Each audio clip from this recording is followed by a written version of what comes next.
Ako po si Leia, isang guro sa probinsya. Gusto ko lang pong ibahagi ang kwento ko, kasi hanggang ngayon, hindi pa rin siya tapos para sa puso ko.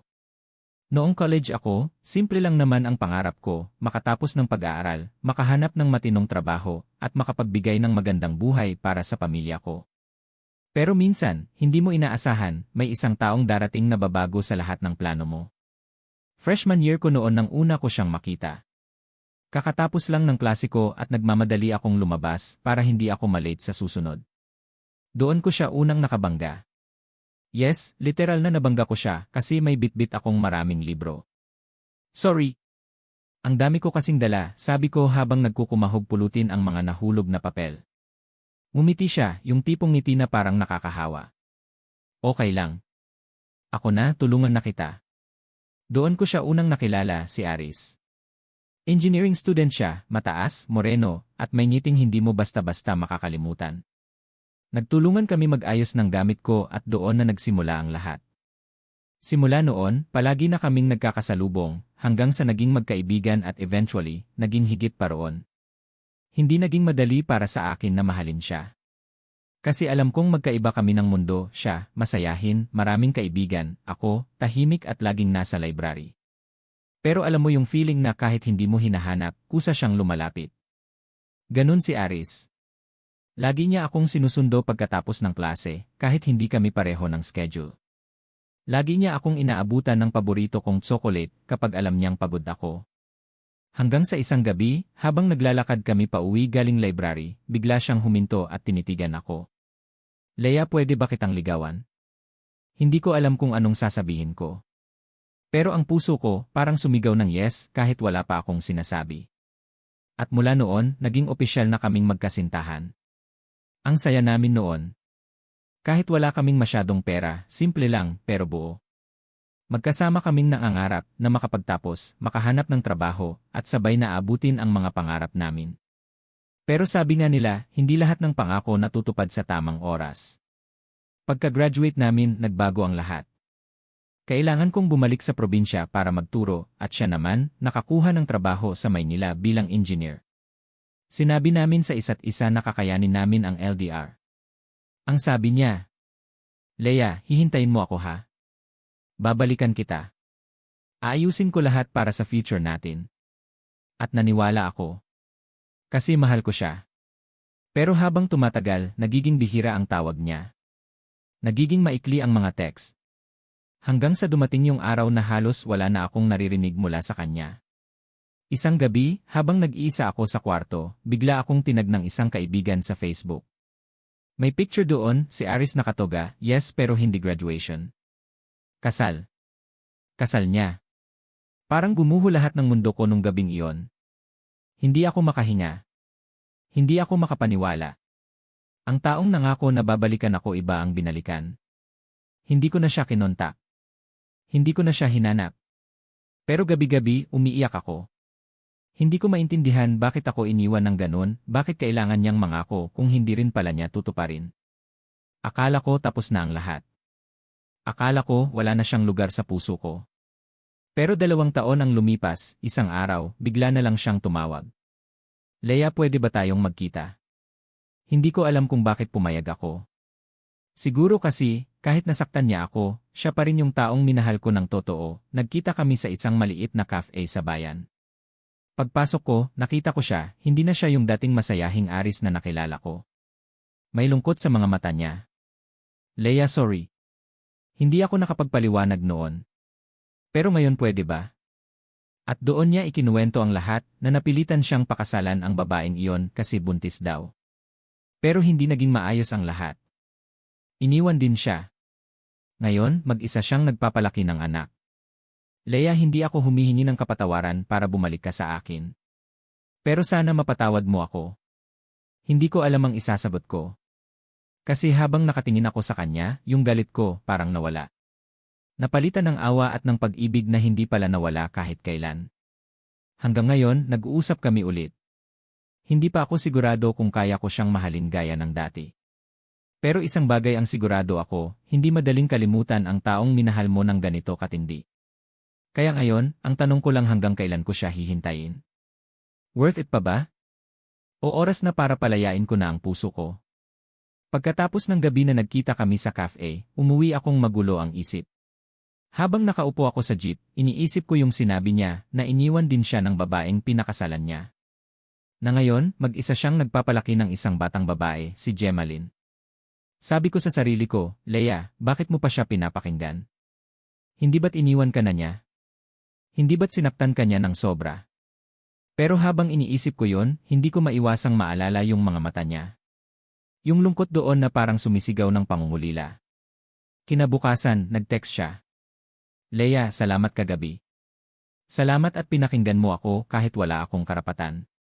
Kung pwede sana maging magkaibigan ulit tayo.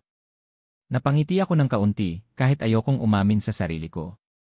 Siguro kasi matagal ko nang hinintay yung araw na makausap siya ulit ng maayos. Nag-reply ako. Magkaibigan lang, Aris. Yun lang ang kaya kong ibigay ngayon. At doon nagsimula ulit ang koneksyon namin. Nag-uusap kami paminsan-minsan hanggang sa naging regular na. Hindi na tulad ng dati pero ramdam kong may kakaiba pa rin. Isang araw, nagyaya siyang magkita ulit. Leia, pwede bang magkape ulit tayo? May gusto akong ipakilala sa'yo. Hindi ko alam kung bakit kinabahan ako. Pero pumayag ako. At doon ko unang nakita si Gemaline, ang anak niya.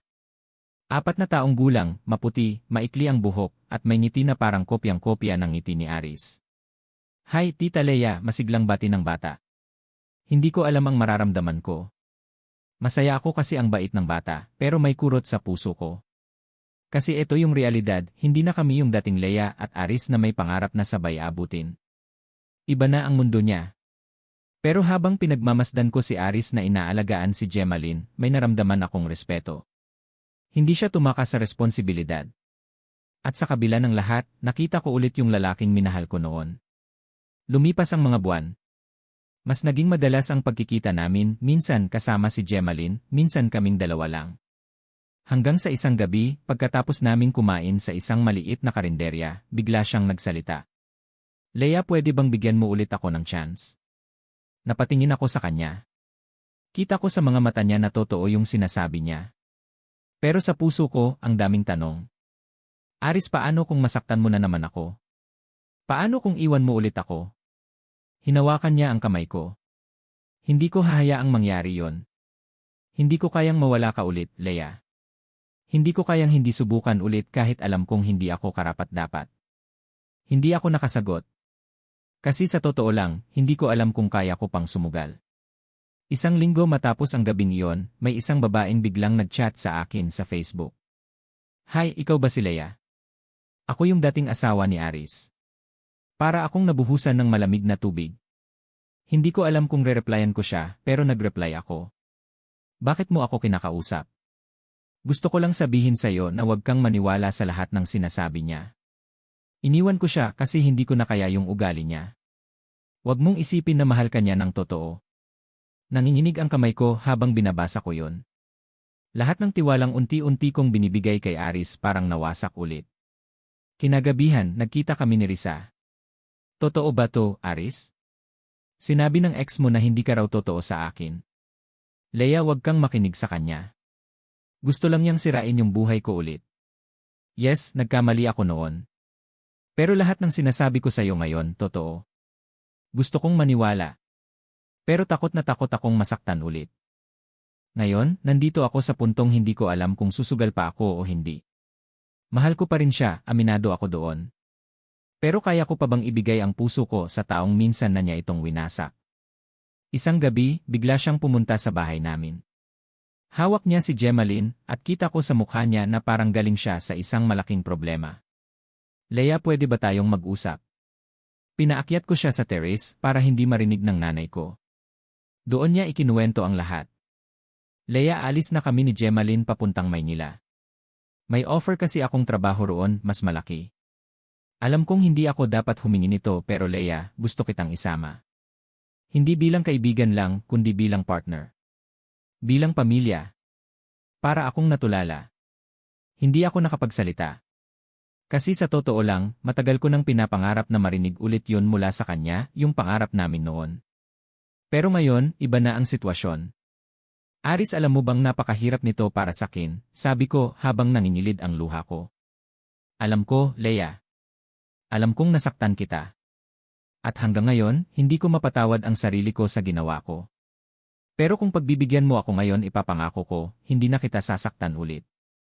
Ikaw at si Gemaline lang ang mundo ko. Tumingin ako kay Gemaline.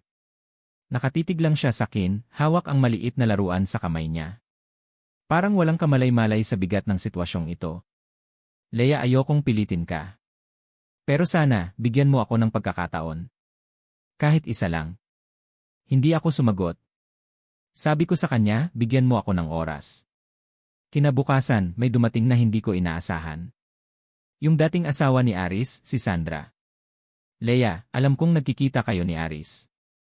Gusto ko lang sabihin na wag mong hayaang masaktan ka niya gaya ng ginawa niya sa akin.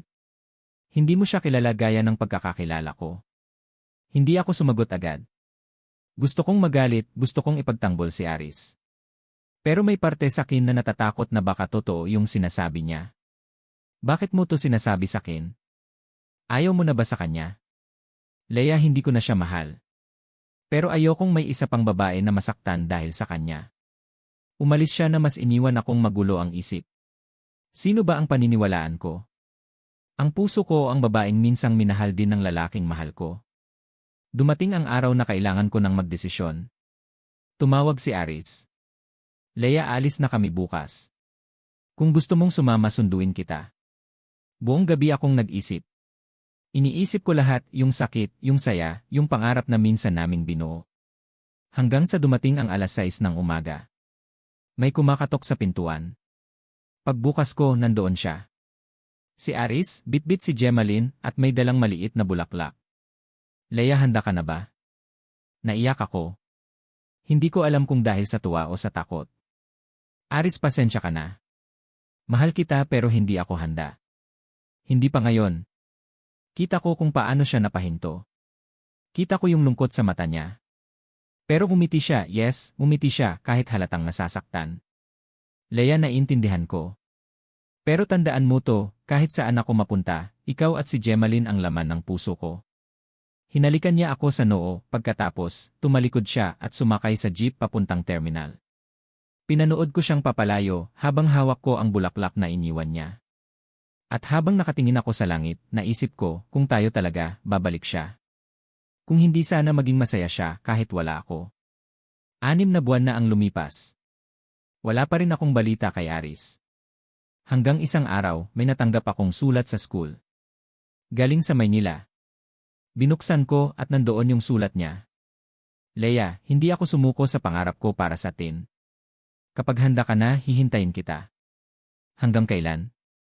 Hanggang kaya ng puso ko. Aris ni. Napaluha ako. Kasi minsan, hindi mo kailangan ng kasiguraduhan ngayon. Kailangan mo lang maniwala na darating ang tamang oras. 8 buwan na ang lumipas mula nang umalis si Aris. Akala ko, sa paglipas ng panahon, mawawala na rin siya sa puso ko. Pero mali ako. Kasi kahit anong gawin ko, kahit anong pilit kong isiksik sa isip ko na kalimutan siya, isang mensahe lang, isang alaala lang, bumabalik ang lahat. At ito na nga, isang gabi, may natanggap akong tawag mula sa hindi kilalang numero. Hello? Sino to? Leia, ako to. Kabisado ko ang boses na yon. Si Aris. Bigla akong napatayo. Aris? Kamusta ka? Pwede ba tayong magkita bukas? May mahalaga akong sasabihin. Hindi ko alam kung bakit nanginginig ang kamay ko. Siguro dahil matagal ko nang hinihintay ang araw na ito. Kinabukasan, pumunta ako sa isang coffee shop sa bayan. Maaga ako dumating, kabado at sabik. Pagpasok ko, nakita ko siya. Hindi na siya katulad ng dati, mas payat, halatang pagod, pero nandoon pa rin yung ngiti na lagi kong hinahanap. Leia, tumayo siya at sinalubong ako ng yakap. At alam niyo ba? Lahat ng galit, lahat ng sakit parang natunaw ulit sa yakap na yon. Kamusta ka na? Tanong ko habang nakaupo kami. Okay naman kahit papaano. Sagot niya na may lungkot sa mata. At si Gemaline? Nasa nanay ko muna. Leia, kaya kita pinapunta dito kasi may aminin ako sa'yo. Kinabahan ako bigla. Bakit ganito ang tono niya? Leia, hindi ako bumalik para lang makipagkamustahan. Bumalik ako kasi ayokong magsinungaling sa'yo. Anong ibig mong sabihin, Aris? Huminga siya ng malalim, halatang hirap na hirap sa sasabihin niya. Leia, may sakit ako. Stage 3 cancer. At wala na akong maraming oras. Parang gumuho ang mundo ko sa sinabi niya. Hindi ako makapagsalita. Nanginig ang labi ko habang pilit kong pigilan ang luha. Aris, anong sinasabi mo? Hindi totoo yan. Ginagamot yan, di ba? May paraan yan. May gamutan, Leia, pero mahal. At kahit gusto ko, hindi ko kayang gawin lahat mag-isa. Lalo na't kailangan ko pang alagaan si Gemaline. Hindi ko alam kung anong uunahin kong maramdaman, galit dahil hindi niya agad sinabi, awa dahil sa pinagdadaanan niya, o lungkot dahil baka mawala siya. Leia, hindi ako humihingi ng tulong. Gusto ko lang malaman mo. Kasi sa lahat ng tao, ikaw pa rin yung iniisip ko. Umuwi akong basang-basa ng luha ang mukha. Hindi ko alam kung anong gagawin ko. Ang dami kong tanong. Bakit ngayon? Bakit nang bumabalik na siya, may sakit na siya? Kaya ko ba siyang mahalin sa ganitong kalagayan? Isang linggo akong walang sagot. Hanggang sa isang araw, nakita ko ulit siya, hawak si Gemaline, nakaupo sa park, pinapanood ang mga bata na naglalaro. Payat siya, maputla, pero nakangiti habang kausap ang anak niya. Doon ako napaiyak. Kasi na-realize ko, mahal ko pa rin siya. At kung ito na ang huling pagkakataon para iparamdam yon, bakit ko hahayaang mawala? Lumapit ako sa kanya. Aris, napalingon siya at nagulat. Leia, huwag mo nang ituloy ang sasabihin mo. Kasi alam ko na ang sagot ko. Niyakap ko siya ng mahigpit. Leia, ayokong maging pabigat sa'yo. Hindi ka pabigat. Ikaw yung taong minahal ko noon at hanggang ngayon ikaw pa rin. At doon ko naisip, hindi mahalaga kung gaano kahaba ang oras na meron kami. Ang mahalaga, magkakasama kami hanggang sa huling sandali. 2 buwan ang lumipas. Nagdesisyon akong sumama sa Maynila para alagaan siya at si Gemaline. Hindi naging madali, may mga gabing umiiyak ako habang nakikita ko siyang nanghihina. Pero bawat araw na kasama ko siya, bawat yakap, bawat ngiti sapat na para iparamdam sa kanya na hindi siya nag-iisa. At sa huling sandali, bago siya pumikit, hawak niya ang kamay ko. Leia, salamat. Salamat kasi minahal mo ako hanggang sa dulo. At doon ko naintindihan, ang totoong pag-ibig, hindi nasusukat sa oras o layo. Nasusukat ito sa tibay ng puso, kahit alam mong darating ang wakas. Hanggang dito na lang ang aming kwento. Salamat Kuya Melo sa pagbasa sa aming kwento ni Aris. Nagmamahal. Leia.